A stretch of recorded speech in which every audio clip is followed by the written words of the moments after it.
নবদ্বীপে এবার রেলগেটে ভাঙার পালা। নবদ্বীপে অমৃত ভারত প্রকল্পের জন্য শুরু হয়েছে নবদ্বীপ ধাম স্টেশন চত্বরে অবৈধভাবে তৈরি করা দোকান ভাঙার কাজ।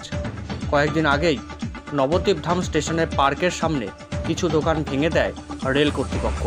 সেই সময় অনেক আন্দোলন করেও কোনো সুরাহা হয়নি। অবশেষে সেই পিছু হটতে হয় হকারদেরই। এবার আবারও নবদ্বীপের রেলগেট সংলগ্ন রেলের জায়গায় থাকা অবৈধ দোকানের মালিকদের নোটিশ দিয়ে যায় আজ সকালে রেল কর্তৃপক্ষ। সেখানে বলা হয় 21 তারিখের মধ্যে নিজেদের দোকান তুলে ফেলতে হবে, না হলে পরে রেল কর্তৃপক্ষ তাদের আইন অনুযায়ী ব্যবস্থা নেবে। দেখুন কোন কোন দোকান ভাঙা পড়বে এইবারে। একবার জানাই, নবদ্বীপে এবার রেলগেটে ভাঙার পালা। নবদ্বীপে অমৃত ভারত প্রকল্পের জন্য শুরু হয়েছে নবদ্বীপ ধাম স্টেশন চত্বরে অবৈধভাবে তৈরি করা দোকান ভাঙার কাজ। কয়েকদিন আগেই নবদ্বীপ ধাম স্টেশনের পার্কের সামনে কিছু দোকান ভেঙে দেয় রেল কর্তৃপক্ষ। সেই সময় অনেক আন্দোলন করেও কোনো সুরাহা হয়নি। অবশেষে সেই পিছু হটতে হয় হকারদেরই। এবার আবারও নবদ্বীপের রেলগেট সংলগ্ন রেলের জায়গায় থাকা অবৈধ দোকানের মালিকদের নোটিশ দিয়ে যায় রেল কর্তৃপক্ষ।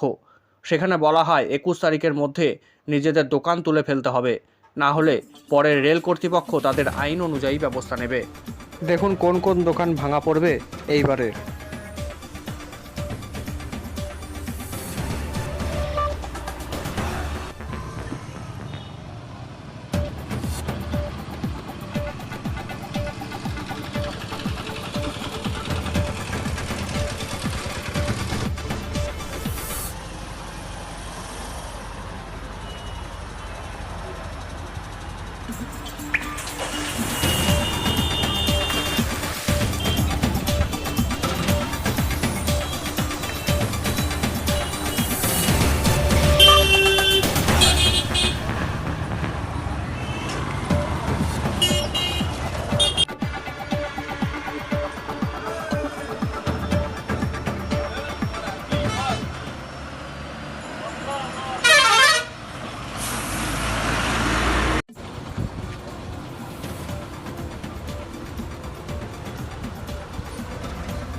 রেলের লোক এসে মেরে দিয়ে কি বলেছে এখানে?